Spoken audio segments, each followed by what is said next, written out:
Some people say that mass immigration into the United States can help reduce world poverty. Is that true? Well, no, it's not. And let me show you why. This gumball represents the 1 million legal immigrants that the United States has taken every year on average since 1990.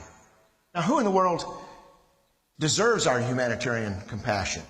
The World Bank has one measure of the desperately poor of the world. They make less than $2 a day. And how many people make less than $2 a day in the world? Well, let's start with Africa.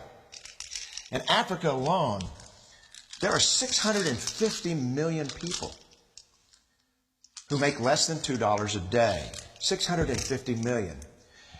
And in India, another 890 million people, desperately poor. China adds another 480 million people, making less than $2 a day. And unfortunately, the rest of Asia has a heartbreaking 810 million people who the World Bank says make less than $2 a day. And finally, there's 105 million of Latin America's population that are desperately poor. All told, the World Bank says there are 3 billion people in the world. 3 billion people who are desperately poor, making less than $2 a day. That's 3,000 gumballs. And every year, we take 1 million and suggest that we've somehow made a humanitarian difference. Of course, we don't pull our immigrants from these desperately poor populations, do we? These people are too poor, too sick, too disconnected to make it here as immigrants. We tend to pull our immigrants out of the better off poor of the world. And Mexico tends to define the type of immigrant that we bring here because the plurality of people come from Mexico. And Mexico is poor. How many people in the world live in countries that have average incomes lower than that of Mexico? And the World Bank tells us that that number is these 3 billion plus another 2.6 billion people. 5.6 billion people in the world who live in countries with average incomes below that of Mexico. That's 5,600 gumballs. And so what is it that the elites are telling us? They're telling us that when we take this 1 million immigrants, that we somehow or another are tackling world poverty. And we have to do it regardless of the effect on our unemployed, the working poor, the most vulnerable members of our society, regardless of the effect on our natural resources.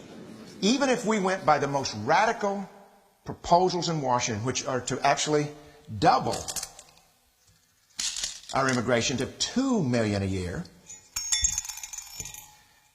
which would totally overwhelm our physical, natural, and social infrastructures, we couldn't make a noticeable difference. And we may be really hurting the impoverished people of the world because the 1 million that we do take are among the most energetic, often the better educated, certainly the most dissatisfied people that if they did not immigrate would be the agents for change to improve the lot of all the people in these countries.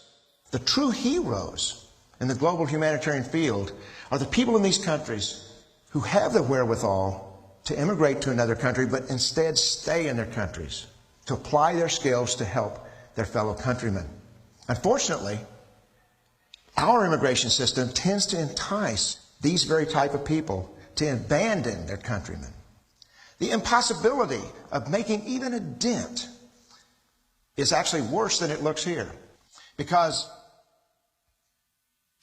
last year, when we took 1 million immigrants, these countries added, births over deaths, 80 million more people into the impoverished population.